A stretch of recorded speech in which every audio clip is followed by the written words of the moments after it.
the second show, we went in a little bit different direction, but that was when we partnered with Lil Street and Art Reach. So that was like a whole different type of art experience. Yeah. So how was that for your staff, the change? I mean, it was dramatic, right? So the first display, the first installation had pieces that were very big, and it made the room a lot smaller. It made it feel a lot more homey. Whereas the second installation from Lil Street, the pieces were smaller. And so what I thought was really interesting was that it opened up the room. It created a different mood. It set a different tone.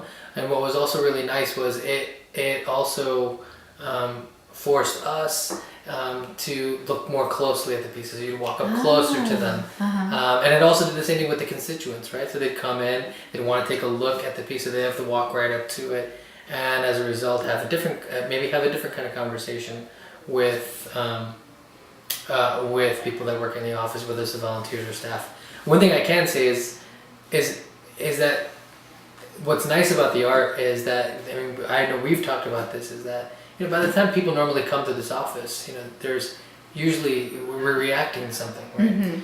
And so people come in ready to, you know, either they may be upset, they may be angry, they may be sad, or they're just happy about something. But I think what we want to be able to do is have a conversation about, you know, city service or public policy. And what I think the artwork does is sometimes it de-escalates the situation, and it provides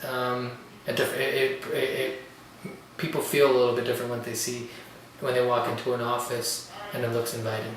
And that's why we did things the way we did, and that's why, you know, I think you guys have done such a great job with it.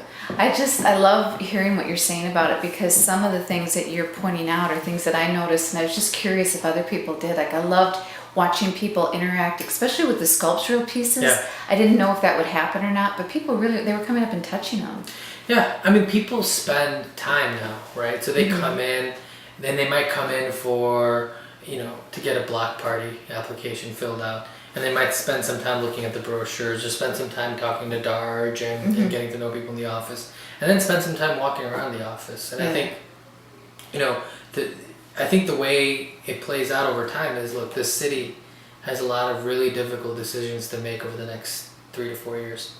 Some of the decisions are going to be very unpopular, some of them very difficult. But I think at the end of the day, what you have to make sure that people feel comfortable with is that the process through which that your government makes your decision is an honest one, and that you feel like you can walk in and talk to your elected representatives about the decisions that they're making. And again, this is why I think the artwork, the way the office is set up, sets that tone where people feel comfortable. Now, the second exhibit took place in the last quarter of 2011. So were anything significant things happening in the ward at that time?